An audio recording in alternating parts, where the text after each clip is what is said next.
নমস্কার বন্ধুরা, প্রত্যেক সপ্তাহের মতো আজকেও আমরা বেরিয়ে পড়েছি এমন কিছু মানুষের খোঁজে যাদের সত্যিই কারো সাহায্যের প্রয়োজন। সেই অন্বেষণে বেরিয়ে চলার পথে এই রাস্তার মধ্যেই একটা বিশাল বড় কালী পুজোর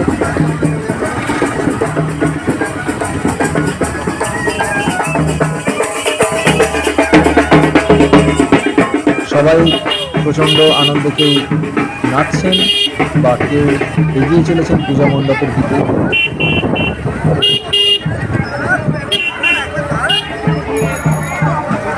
আমরাও এখান থেকে বেরিয়ে পড়লাম আমাদের নিজস্ব উদ্দেশ্যে।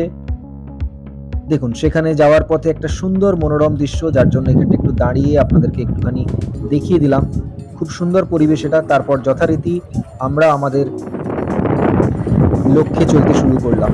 দেখুন, এই যে ব্রিজটা রয়েছে এটা কিন্তু বেশ ডেঞ্জারাস, কিন্তু তার ওপর দিয়ে দেখুন আগের মানুষটা কি দুর্দান্ত স্পিডে এগিয়ে চলেছে। তো আমরা সকাল থেকে মোটামুটি প্রায় ধরে নিন এখন পর্যন্ত 25-30 কিলোমিটার রাস্তা আমরা পেরিয়ে এসেছি। এখন পর্যন্ত সেই ধরনের কোনো মানুষের দেখা পাইনি। পেয়েছি যেগুলো, সেগুলো কিন্তু যথার্থ নিডি নয়। কেউ হয়তো নেশা করে রয়েছেন, বা আদার্স যেগুলো আমরা ওয়েট করেছি সেগুলো ঠিক সেই অর্থে নিডি পার্সন বলা যায় না। এইভাবে ঘুরতে ঘুরতে দেখুন অন্তত প্রায় 50 কিলোমিটার আমরা পেরিয়ে গেছি। এখনো পর্যন্ত আমরা কিন্তু সেই রকম মানুষের দেখা পাইনি। তো এখানে একটা বলার বিষয় যে আমাদের এই চ্যানেলটা মানুষকে হেল্প করার জন্য, তাদের পাশে থাকার জন্য। তো আপনারা চাইলে সেরকম ব্যক্তির খোঁজ আমাদেরকে দিতে পারেন, বা আপনারা চাইলে হেল্প করতে পারেন, সেই জন্য ডিটেলস আপনাদের থাকবে। প্রথম যে ব্যক্তির সঙ্গে আমরা দেখা করলাম,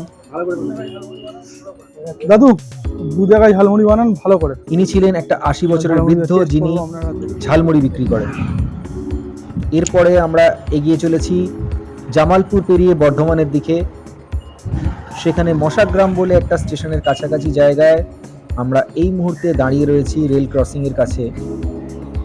চলুন, এই যে ছাতা হাতে ভদ্রলোক যাচ্ছেন, উনি একটু আগেই পয়সা চাইছিলেন, তো ওনার সঙ্গেই আমরা কিছুটা কথা বলবো।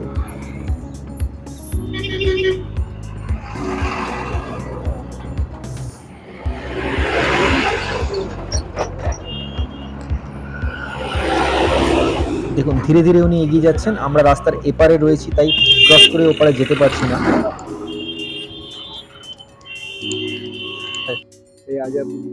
এই আজাপুরে? আচ্ছা, এই মশাগ্রাম স্টেশন সংলগ্ন জায়গায়, তাই তো? এরপরে আমরা আরেকজন ওখানেরই পাশাপাশি একটা ভদ্র মহিলার সঙ্গে আমাদের সাক্ষাৎ হয়ে গেল। ওনার ঘটনাটি খুবই প্যাথেটিক, যেটা আপনারা পুরো ভিডিওতে দেখতে পাবেন। এখানে শুধুমাত্র ক্লিপিংস, যে আজকে আমরা যে সমস্ত মানুষের সঙ্গে সাক্ষাৎ করেছি তাদের ছোট্ট ছোট্ট ক্লিপিংস আপনাদের জন্য তুলে ধরা হলো। আর এটা আমরা রাস্তায় একটা জায়গায় দাঁড়িয়েছিলাম, প্রচণ্ড জোরে বৃষ্টি হচ্ছিল। সেই বৃষ্টির হাত থেকে বাঁচার জন্য, তো সেখানে ইনি ধান কেটে বাড়ি ফিরছিলেন। তো উনি এখানে বৃষ্টির হাত থেকে বাঁচার জন্য উনিও এলেন।